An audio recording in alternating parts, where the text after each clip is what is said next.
अल्फाज।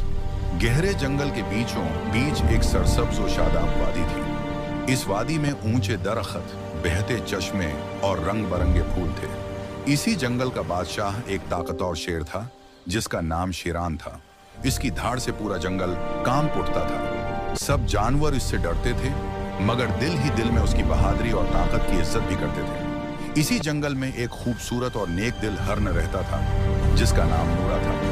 नूरा निहायत तेज, समझदार और नरम दिल था। वो हमेशा दूसरे जानवरों की मदद करता और कभी किसी का दिल नहीं दिखाता था। एक साल जंगल में सख्त कहत पड़ा। बारिश न होने की वजह से घास सूख गई, दरिया खश्क होने लगे और जानवरों को खुराक की शदीद कमी का सामना करना पड़ा। शेरान कई दिनों से भूखा था। उसकी ताकत कमजोर होने लगी और गुस्सा बढ़ता जा रहा था। एक दिन शेरान शिकार की तलाश में वादी के किनारे आया। वहां उसने नूरा को तन्हा पानी पीते देखा। शेरान की आंखों में चमक आ गई।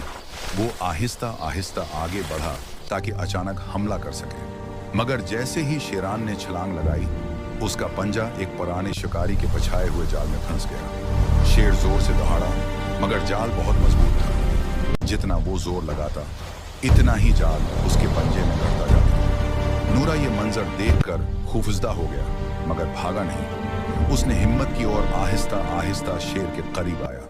शेरान ने गुस्से और शर्मिंदगी के साथ कहा, आए हरन, ये तुम्हारा मौका है, भाग जाओ, मैं तुम्हें नुकसान नहीं पहुंचा सकूंगा।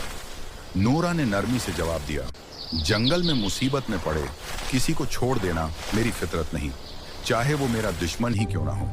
ये कहकर नूरा ने अपने तेज दांतों से जाल को काटना शुरू किया।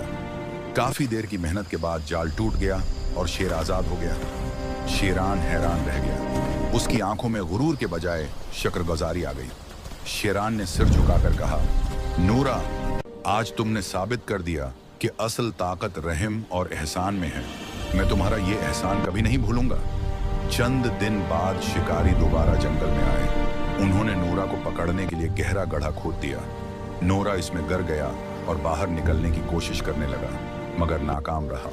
उसकी आवाज जंगल में गूंजने लगी। ये आवाज शेरान के कानों तक पहुंची। वो फौरन दौड़ता हुआ आया। नूरा को गड्ढे में देखकर उसने एक लम्हा भी जाया न किया। शेरान ने अपनी पूरी ताकत से पंजों और दांतों की मदद से गड्ढे के किनारे तोड़े और नूरा को बाहर निकाल लिया। नूरा की आंखों में आंसू आ गए। उसने कहा, ऐ जंगल के बादशाह, आज आपने मेरा कर्ज उतार दिया। शेरान मुस्कुराया और बोला, नूरा, आज से हम दुश्मन नहीं बल्कि दोस्त हैं। ये जंगल तभी महफूज रहेगा